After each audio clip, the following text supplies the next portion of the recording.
نحمده ونصلي ونسلم على رسوله الكريم وعلى آله الطيبين وصحابته وأولياء أمته أجمعين.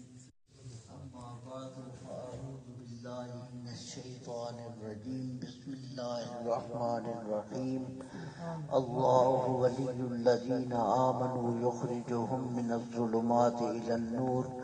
صدق الله العلي العظيم. وبلغنا رسوله النبي الكريم الأمين. إن الله وملائكته يصلون على النبي يا أيها الذين آمنوا صلوا عليه وسلموا تسليما. مولاي صل وسلم دائما أبدا على حبيبك خير الخلق كلهم.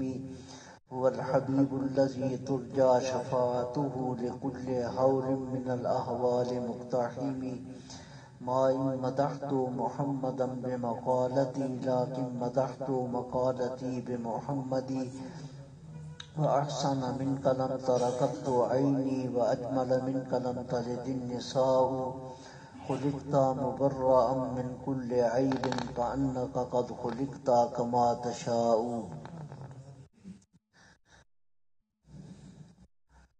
اللہ تبارک و تعالی کی حمد و ثنا اور سرکار دو عالم رحمت عالم صلی اللہ علیہ وسلم پر درود و سلام کا نذرانہ پیش کرنے کے بعد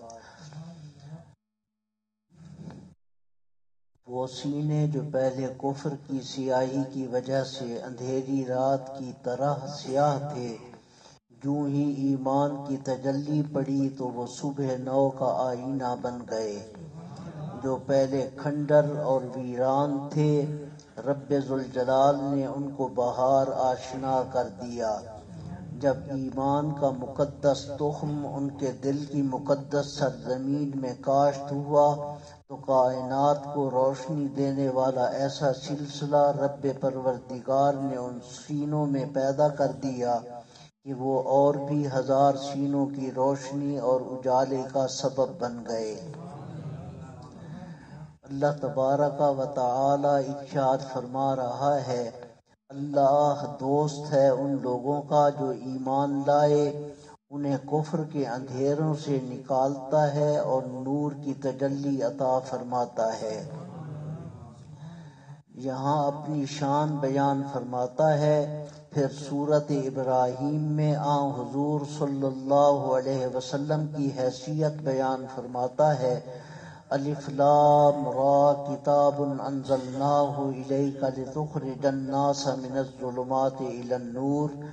یہ کتاب ہے جسے ہم نے اتارا آپ کی جانب تاکہ تم لوگوں کو کفر کے اندھیروں سے نور ایمان کی جانب نکالو. لہذا اللہ تعالی نے اپنے محبوب کریم صلی اللہ تعالی علیہ وسلم کو اپنی اس صفت کا مظہر اتم بنایا ہے. اور اسی سلسلے میں اللہ تعالی کا فرمان ہے، أَوَمَنْ كَانَ مَيْتًا فَأَحْيَيْنَاهُ وَجَعَلْنَا لَهُ نُورًا يَمْشِي بِهِ فِي النَّاسِ كَمَنْ مَثَلُهُ فِي الظُّلُمَاتِ لَيْسَ بِخَارِجٍ مِنْهَا. کیا اور وہ شخص جو پہلے مردہ تھا پھر ہم نے اسے زندہ کیا اور اس کے لیے نور کیا جس سے وہ چلتا ہے لوگوں میں، اس کی مثال اس شخص کی ہے جو اندھیروں میں ہے، ان اندھیروں سے نکلنے والا نہیں ہے. پتہ چلا کہ ان تمام آیات میں ایمان کو نور سے تعبیر کیا گیا اور حالت ایمان کو نور کی تجلی قرار دیا گیا ہے، جس کی وجہ سے وہ کاملین فی الایمان اوروں کی ہدایت اور روشنی کا سبب بنتے ہیں. اس سلسلے میں ہمارے پاس بہت شواہد موجود ہیں کہ جس وقت انسانی سینے میں انقلاب داخل ہوتا ہے تو اس کے بعد صورتحال کیا ہوتی ہے، کس طرح ذرے آفتاب بنتے ہیں اور کس طرح کانٹے گلاب بنتے ہیں، کیسے غلام امامت کا شرف پاتے ہیں اور کس طرح گھٹیا کردار عمدہ کردار میں تبدیل ہوتے ہیں. کار ذلت میں گرے ہوئے ثریا کی رفتوں کو چھوتے ہیں ہمارے پاس پوری تاریخ ان گنت ایسے حسین چہروں سے بھری پڑی ہے کہ جب تک ایمان نہیں تھا زمانے میں کوئی ان کو جانتا تک نہ تھا، مانتا نہ تھا، لیکن جب نور ایمان کی تجلی ان کے سینوں پر پڑی تو اللہ تعالی نے انہیں فرشیوں کے لیے ہی نہیں بلکہ عرشیوں کے لیے بھی باعث رشک بنا دیا۔ اسی سلسلے میں چند شواہد پیش کیے جاتے ہیں۔ حضرت فضالہ بن عمیر بن ملوح کا تذکرہ بحوالہ زاد المعاد۔ ایک روز وہ بڑے خطرناک ارادے کے ساتھ گھر سے نکلے۔ سید عالم صلی اللہ تعالی علیہ وسلم اس وقت بیت اللہ شریف کا طواف فرما رہے تھے اور فضالہ کا دل دشمنی سے بھرا ہوا تھا، عداوت کے شعلوں میں جل رہا تھا۔ معاذ اللہ وہ حضور کو شہید کرنے کے ارادے سے آیا تھا۔ فلما دنا منہ، پھر جب آپ کے قریب ہوا، آقا کریم صلی اللہ علیہ وسلم نے فرمایا افضالہ، تو یہ کیا تو فضالہ ہے؟ انہوں نے جواب دیا نعم، جی ہاں میں فضالہ ہوں۔ آپ نے فرمایا ماذا کنت تحدث بہ نفسک، اے فضالہ یہ تو بتاؤ اپنے دل میں کون سی بات چھپا کے آئے ہو؟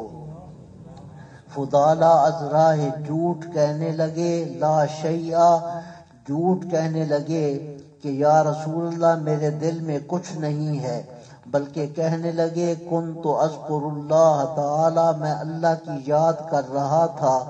فضحک النبی صلی اللہ تعالی علیہ وسلم، حضور صلی اللہ علیہ وسلم ہنسنے لگے اور فرمایا اللہ سے معافی مانگو، یعنی دل میں ارادہ کچھ ہے کہتے اور کچھ ہو، لہذا اس جھوٹ سے اللہ تعالی سے معافی مانگو۔ فضالہ کہتے ہیں پھر آپ نے ازراہ شفقت وضع یدہ علی صدری، آپ نے اپنا ہاتھ مبارک میرے سینے پر رکھ دیا۔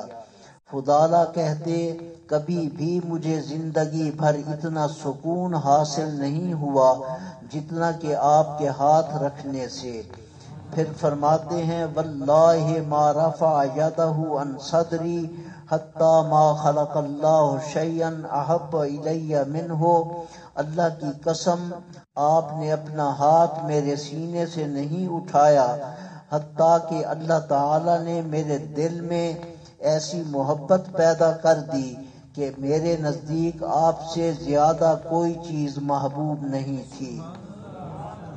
پھر میں نے ایمان قبول کیا تو اندھیرے چھٹ گئے، دل میں نور آ گیا، میرا کردار بدل گیا، اطوار تبدیل ہو گئے، یعنی مکمل انقلاب برپا ہو گیا۔ اب جب میں ایمان کی حالت میں گھر جانے لگا، اس سے پہلے میں ایک عورت سے گپیں لگایا کرتا تھا، فمررت بہذہ المرأۃ کنت اتحدث الیہا، فرماتے ہیں پھر میں جب گزرا تو وہ عورت جس سے میں گپیں لگایا کرتا تھا وہ راستے میں کھڑی تھی، اس نے مجھے آواز دی، میں نے نہ اسے دیکھا اور نہ کچھ سنا، لیکن وہ مجھے بار بار اپنی جانب متوجہ کر رہی تھی اور کہہ رہی تھی میرے ساتھ بات تو کرو۔ میں نے جواب دیا یأبی اللہ علیک والاسلام، اب اللہ بھی انکار فرماتا ہے اور اسلام بھی انکار فرماتا ہے۔ یہ ہے آقا کریم صلی اللہ علیہ وسلم کے ہاتھ مبارک کی بھیک، یہ ہے لتخرج الناس من الظلمات الی النور، یعنی اللہ تعالی نے آقا کریم صلی اللہ تعالی علیہ وسلم کے ہاتھ کی برکت سے شرم و حیا وغیرہ سب نیک سیرتیں عطا فرما دی اور زندگی میں ایسا انقلاب پیدا ہو گیا کہ اوروں کے لیے مینارہ نور بن گئے۔ اصحابی کالنجوم بأیہم اقتدیتم اہتدیتم کا تاج اپنے سر پر سجا لیا۔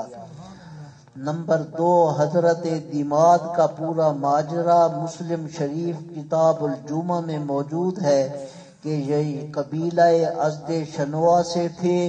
کہتے ہیں میں مکہ المکرمہ میں پہنچا اور میرا شعبہ جن نکالنا تھا۔ مکہ کی فضا اس وقت عجیب تھی، میں جہاں جاتا لوگ مجھے پورا بریف کرتے کہ یہاں ایک انسان یعنی سید عالم صلی اللہ تعالی علیہ وسلم ہیں، ان سے بالکل ملاقات نہ کرنا، ان سے جو بھی ملتا ہے وہ اپنے مزے کھو بیٹھتا ہے، لگتا ایسے ہے کہ ان پر آسیب کا سایہ ہے، اور وہ معاذ اللہ مجنون ہیں، اگر تم ان کے پاس گئے تو تم بھی اسی مرض میں مبتلا ہو جاؤ گے۔ دماغ کہتے ہیں ان کی باتیں سن کر الٹا مجھ میں جذبہ پیدا ہو گیا کہ میں جا کر ان کا علاج کرتا ہوں، جن نکالتا ہوں، کیونکہ اگر ان کو میرے ہاتھ سے شفا ہو گئی تو میرا بڑا شورا ہو جائے گا۔ کہتے ہیں آخر کار میں لوگوں سے پوچھتے آپ کی خدمت میں جا پہنچا۔ لوگ مجھے جانے سے روکتے تو میں کہتا لو انی رأیت ھذا الرجل لعل اللہ یشفیہ علی یدی، کاش کہ میں ان مرد کو دیکھ لیتا، امید ہے اللہ ان کو میرے ہاتھ پر شفا دے دیتا۔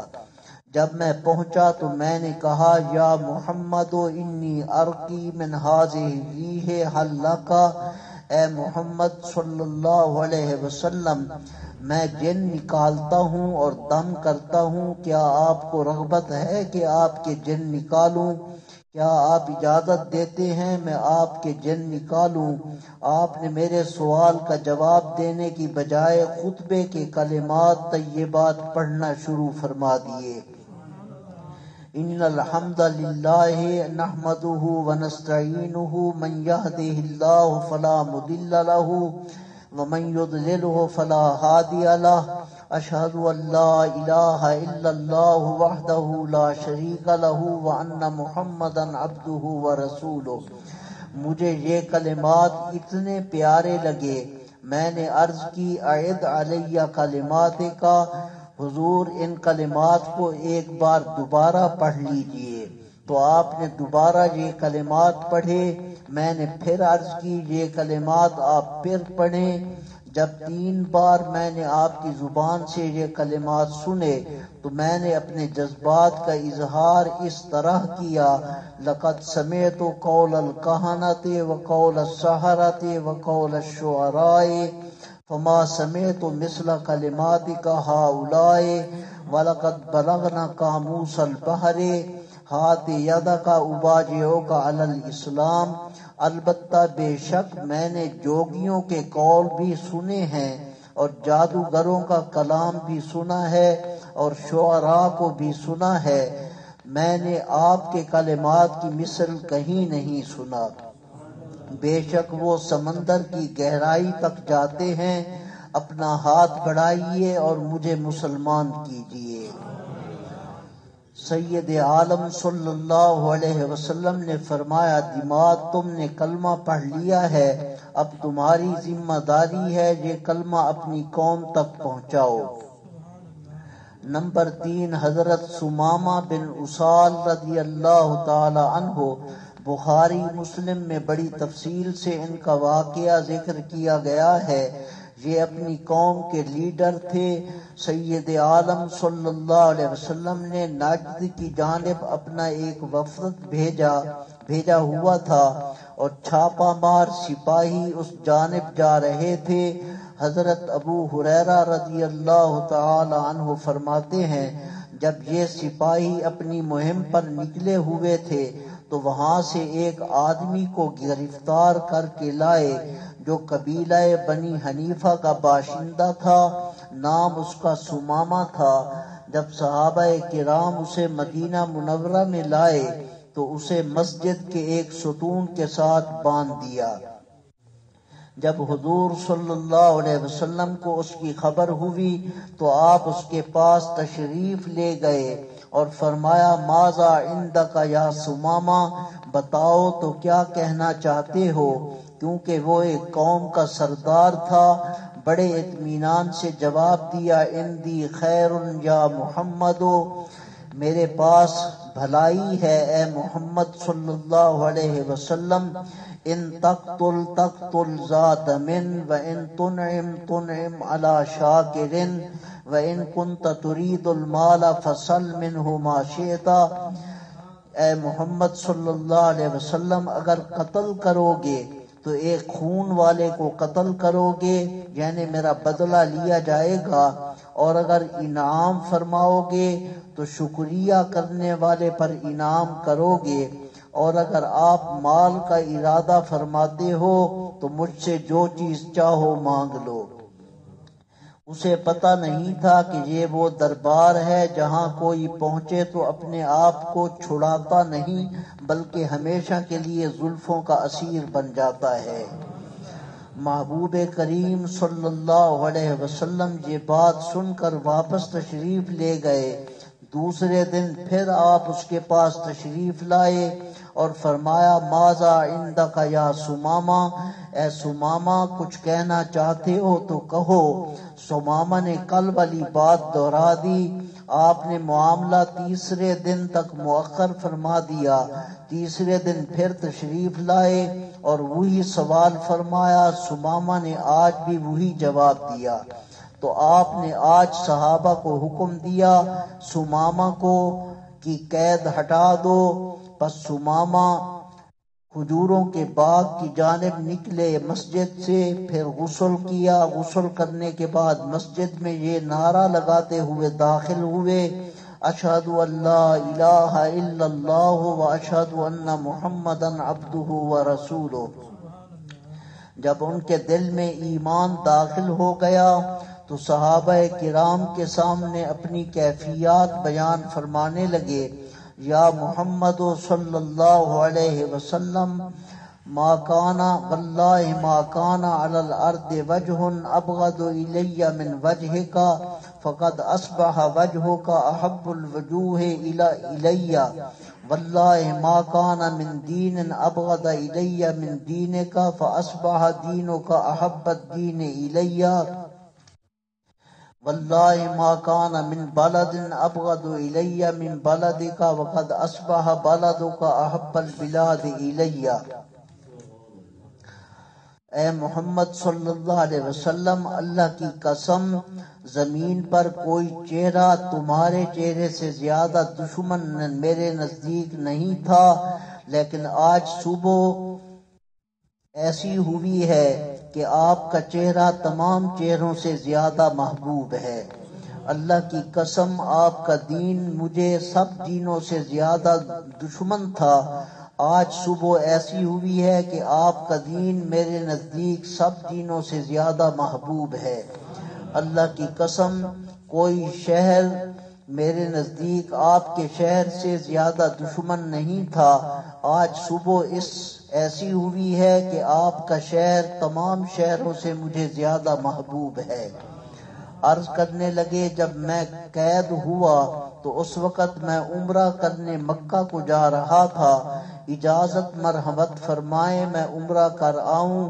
مکہ میں یہ خبر پہنچ چکی تھی کہ سمامہ اپنی قوم کا لیڈر اور ہماری آل پارٹیز کا ایک رکن تھا، مسلمانوں نے اسے قید کر لیا ہے۔ جب سمامہ مکہ میں داخل ہوئے تو مکہ شریف والے کہنے لگے سبوتا، تو نے اپنے باپ دادا کا دین چھوڑ دیا ہے۔ سمامہ کہنے لگے واللہ لیکن اسلمت مع محمد رسول اللہ صلی اللہ علیہ وسلم، اللہ کی قسم میں بے دین نہیں ہوا بلکہ حضور علیہ الصلوۃ والسلام کے دامن سے وابستہ ہو گیا ہوں، مسلمان ہو گیا ہوں۔ اللہ کی قسم اب یمامہ سے تمہارے پاس ایک دانہ گندم کا اسی وقت آ سکے گا جب نبی کریم صلی اللہ علیہ وسلم اجازت مرحمت فرمائیں گے۔ وما علی الا البلاغ المبین۔